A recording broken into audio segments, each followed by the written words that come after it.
El análisis de los fenómenos humanos en un diálogo crítico y plural. La riqueza y complejidad del hombre y sus manifestaciones sociales. Bienvenidos a El Universo Humano en Extensión, una contribución de la Coordinación General de Extensión Universitaria de la Universidad Autónoma de Coahuila.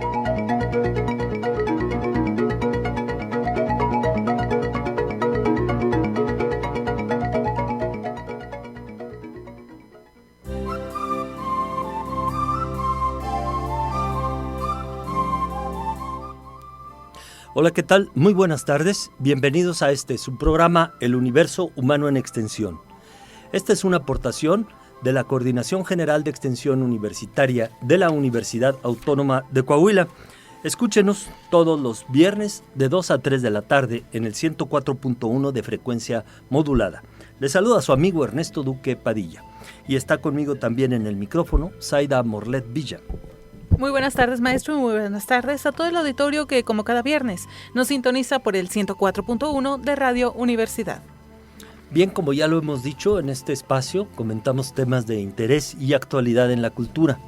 Ofrecemos nuestra opinión desde el punto de vista de las ciencias sociales. Y es por eso que el tema que hoy vamos a tratar, que pudiera ser un tema científico, geográfico, hidrometeorológico, tiene que ver con factores sociales que estaremos discutiendo desde un punto de vista crítico. Se han presentado ya tormentas tropicales, se han presentado ya huracanes y también hay ya población damnificada. Es por eso que tocaremos el tema desde la Red Universitaria de Prevención de Desastres, la UNIRED, que actualmente nos toca presidir. Es una red nacional que agrupa a más de 70 universidades de todo el país y además de dar nuestra propia opinión y crónica de lo que está ocurriendo, tendremos como invitados a Alejandro Rosas, quien es historiador, y él acaba de publicar el tercer libro de una trilogía que se titula Érase una vez México, uno de los libros más exitosos en el mercado ahora en Gandhi, probablemente número 1, no sé en qué semana, si todavía se sostenga en este lugar. Y más tarde estaremos hablando con Fernando Ortiz Monasterio. Con el maestro Mario Garza. Con el maestro Mario Garza. Así Él es asesor de la UNIRED. Es, digamos, que la persona que nos da toda la información analítica, crítica, histórica para la red universitaria. Vamos a tener esos dos enlaces ahí. Así es, en vía telefónica, comuníquese con nosotros al 482-6995. También les recuerdo, estamos en Facebook, muchas gracias por sus likes y comentarios. En YouTube tenemos también nuestro canal, El Universo Humano en Extensión, pero sobre todo lo invitamos a visitar la página ernestoduque.com. Ahí encontrará y todas nuestras anteriores emisiones, así como las aportaciones culturales producidas en Extensión Universitaria. Y en este sentido, pues bueno, la UNIRED es un órgano a nivel nacional que ya ha participado en activaciones para apoyar en casos de desastres naturales. Tenemos los casos de Ciudad Acuña el año pasado, también tenemos este año en el terremoto de Ecuador, la situación también con un terremoto en Nepal y por supuesto, pues bueno, ahora con estas situaciones de la tormenta tropical, que la temporada de huracanes comenzó apenas hace 15 días, pero se prevé que termine hasta el mes de octubre. Bien, pues entonces tenemos ahora esto como parte de los noticieros, ocupa las primeras planas, además de los Juegos Olímpicos. Creo que compite porque estos fenómenos han ido en aumento. Eso está documentado, no es un invento nuestro. Documentos de la ONU nos dicen que efectivamente anualmente se presentan cada vez más tormentas y cada vez más fenómenos que ponen en riesgo la vida de los habitantes. ¿Por qué no nos das una crónica, Zaida, de lo que ocurrió con que es una tormenta tropical que se transformó en huracán y volvió a ser tropical y entró al continente? Así es, bueno, la tormenta tropical se forma en el Atlántico Sur, el 3 de agosto con fuertes vientos. Se estima que impacte América Central con lluvias y ráfagas de hasta 85 kilómetros por hora. En cuestión de minutos se convirtió en huracán tan solo por algunas horas y de nuevo se degradó a tormenta tropical con vientos de 105 kilómetros por hora, afectando principalmente a Escárcega, Campeche y Tabasco. Cambió su trayectoria al norte, hacia el Golfo de México, girando al centro del país, como depresión tropical con muy fuertes lluvias. Es decir, se preveía que fuera al Golfo, pero gira hacia el centro de México. 5 de agosto, la tormenta tropical Earl entra a Belice sin producir muchos daños. Avanza hacia Tabasco, Quintana Roo, Campeche, Chiapas y Yucatán.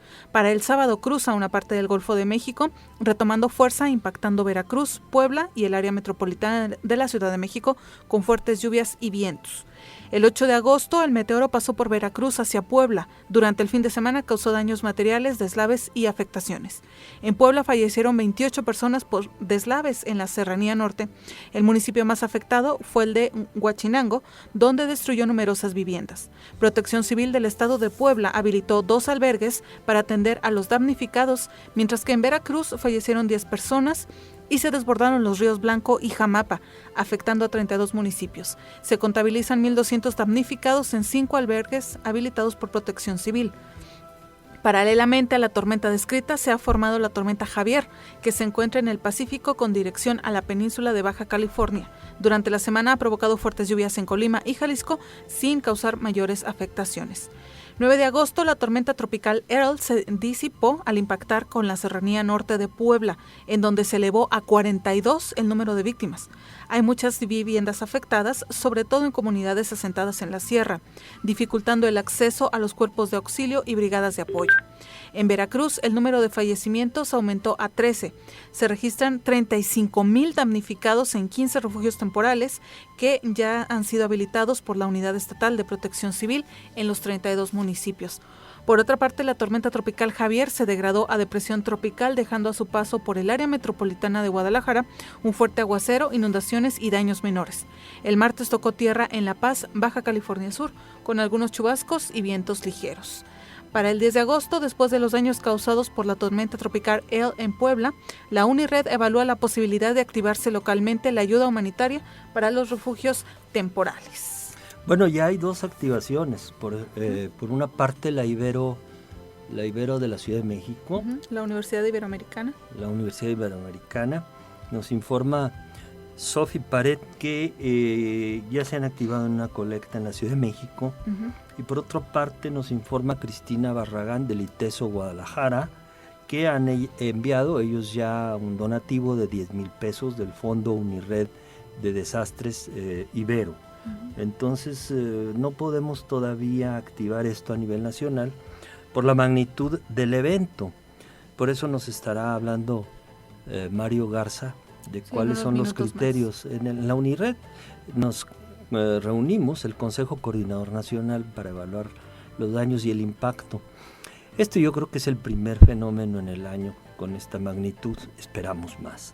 Por lo pronto, a nivel local, sí hay ya brigadas de auxilio apoyando a lo que son las instituciones propiamente, que están a cargo de atender a la población, desgraciadamente con daños que se pudieron evitar.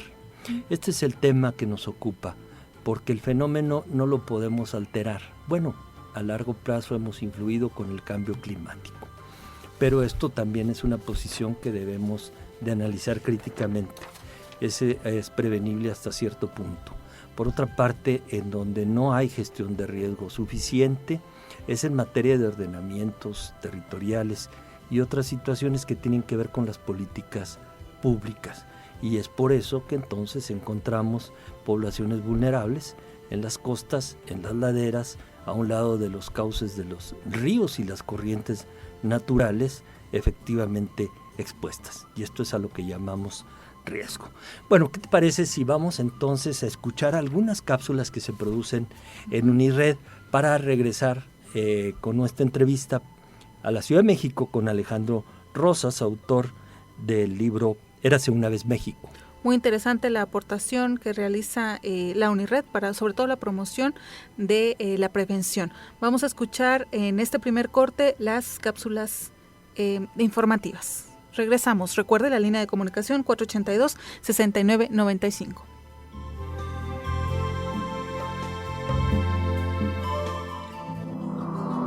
Red Universitaria para la Prevención y Atención de Desastres. UNIRED en el territorio nacional. El concepto de desastre natural no existe. Los desastres son producto de la acción del hombre.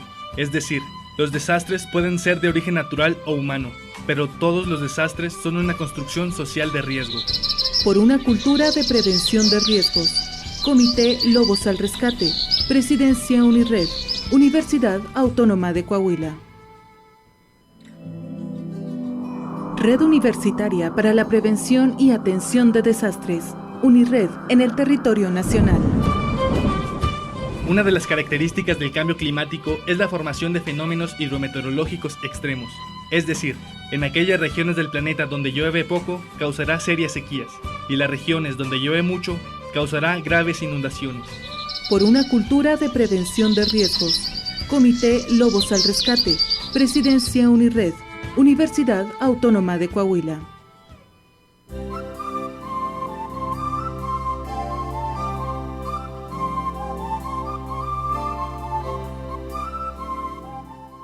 Bien, ya regresamos, estamos en su programa El Universo Humano en Extensión. Les comentaba que esta es una aportación de la Coordinación General de Extensión Universitaria de la Universidad Autónoma de Coahuila. Estamos hablando sobre los fenómenos naturales que ocasionan desastres sociales, que afectan a la población. Ya empezó la temporada de huracanes y bueno, Earl ha hecho algunos estragos, que se volvió tormenta tropical al entrar al continente. Pero vamos a hacer un poco de historia y para eso tenemos el privilegio de contar con una entrevista. Bueno, está con nosotros por teléfono Alejandro Rosas, quien es autor del libro Érase una vez México. Es una trilogía, es el tercer tomo al que me refiero, y ahí nos hace ver que el fenómeno no es nuevo y pues nos vamos a llevar una sorpresa de ver cómo desde la conquista y la fundación de la Ciudad de México esto viene ocurriendo, ocasionando estragos. El libro, hay que decirlo, está en los primeros lugares de venta, Gandhi, Sanborns y otras librerías. Muy buenas tardes, Alejandro. Querido Duque, mucho gusto en saludarte y mucho gusto en saludar a toda la gente de allá de Saltillo y de Coahuila, que es mi estado adoptivo y mi ciudad adoptiva. Claro que sí, por acá hemos tenido el gusto de contar contigo con frecuencia. Platícanos este episodio, esta anécdota en la Ciudad de México que mencionas en tu libro. Mira, todos los años, invariablemente, desde que yo tengo uso de razón, nos quejamos de que se inunda la ciudad, de que se desborda alguno de los ríos de aguas sucias, de que en todos lados el agua hace estragos. No importa la intensidad de la lluvia, siempre en esta época viene esa queja. El gobierno del Distrito Federal lo que dice es que son lluvias atípicas, pero pues no.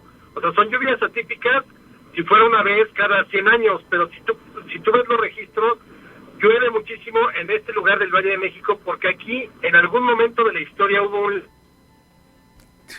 Bueno, parece que hemos perdido comunicación con Alejandro. A ver, no sé si nos escucha, si no lo vamos a intentar. Sí, que cuando llegan los aztecas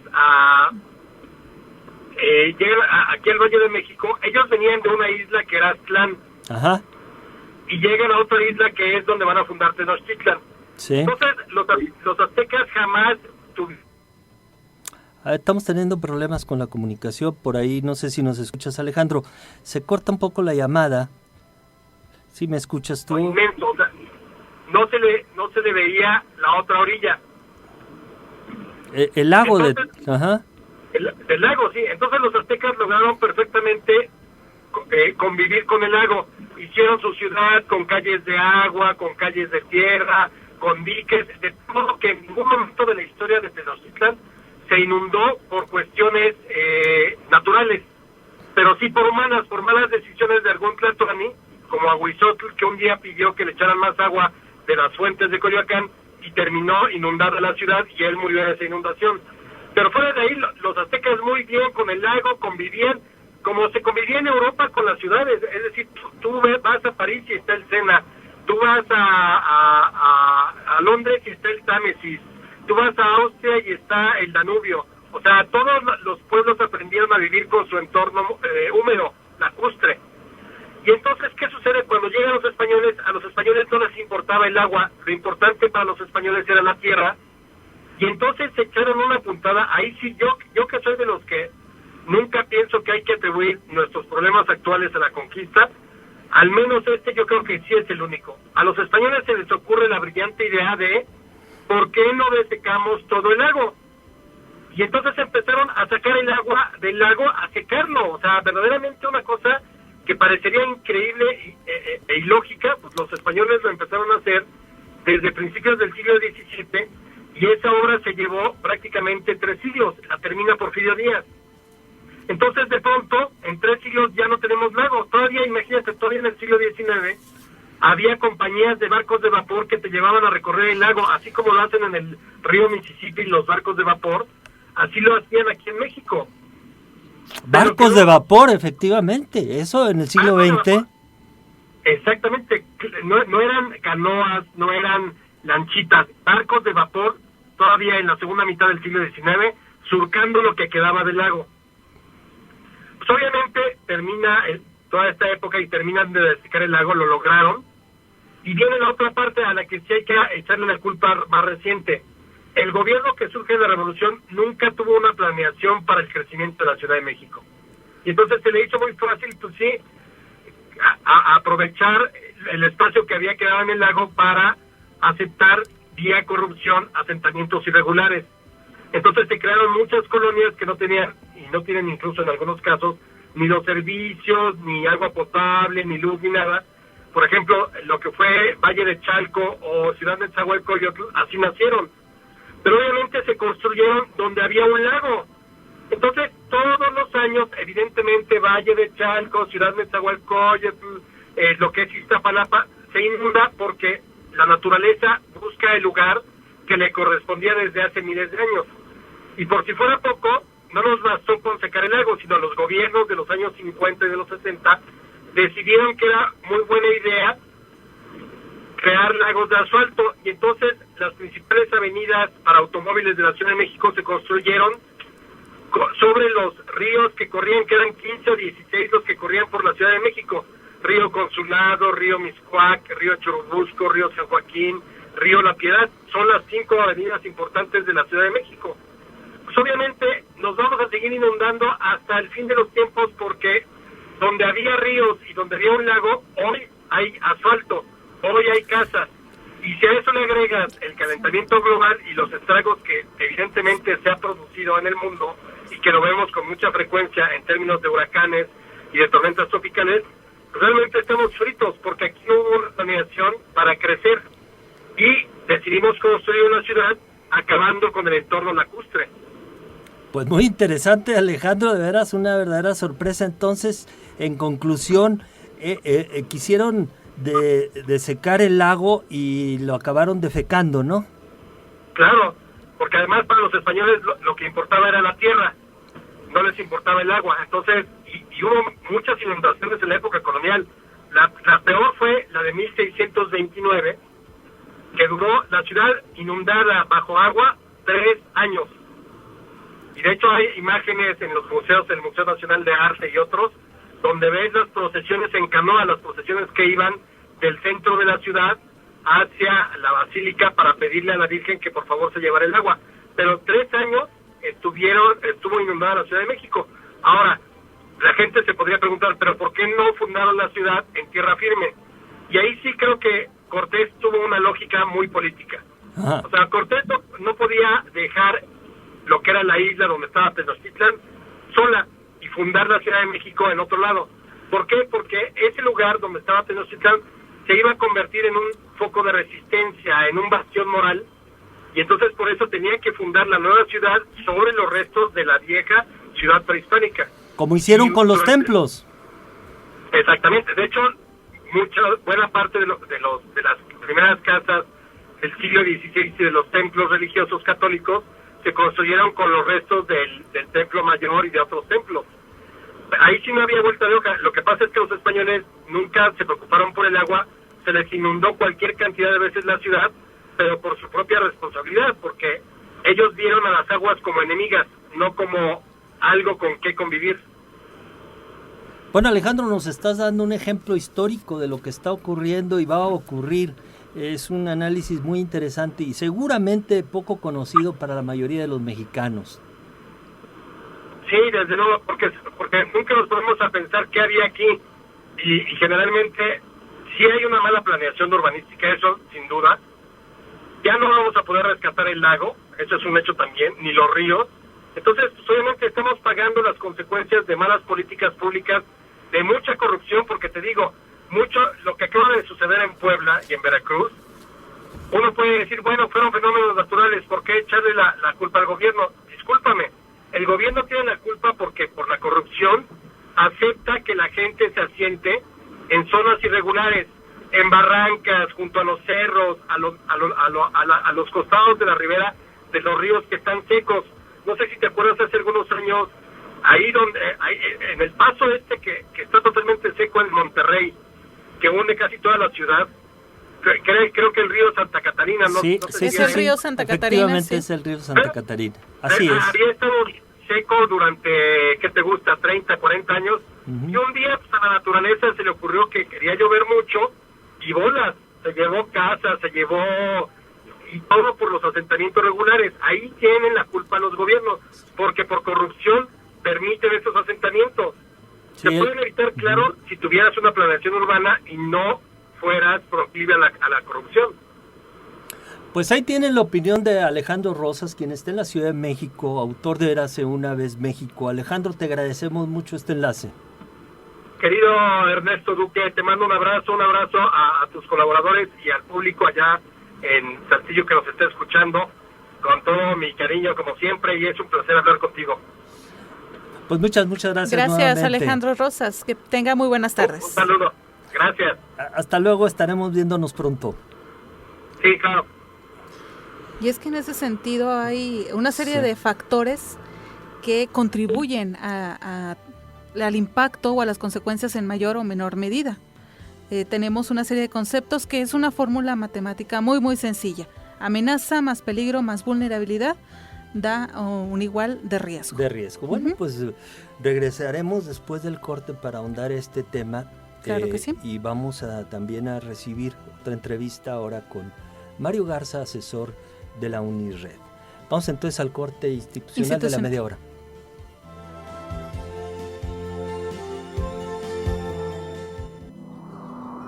Red Universitaria para la Prevención y Atención de Desastres. UNIRED en el territorio nacional. Los desastres son problemas no resueltos del desarrollo asociados a la pobreza, desigualdad social e injusticia, como consecuencia de la vulnerabilidad social. Verificar el estado físico y ambiental de las áreas que se utilizan para construir, evitar la sobrepoblación de lugares riesgosos y destinar mayores recursos a la mejora de las viviendas ayudará a prevenir problemas más graves en el futuro. Por una cultura de prevención de riesgos. Comité Lobos al Rescate. Presidencia UNIRED. Universidad Autónoma de Coahuila.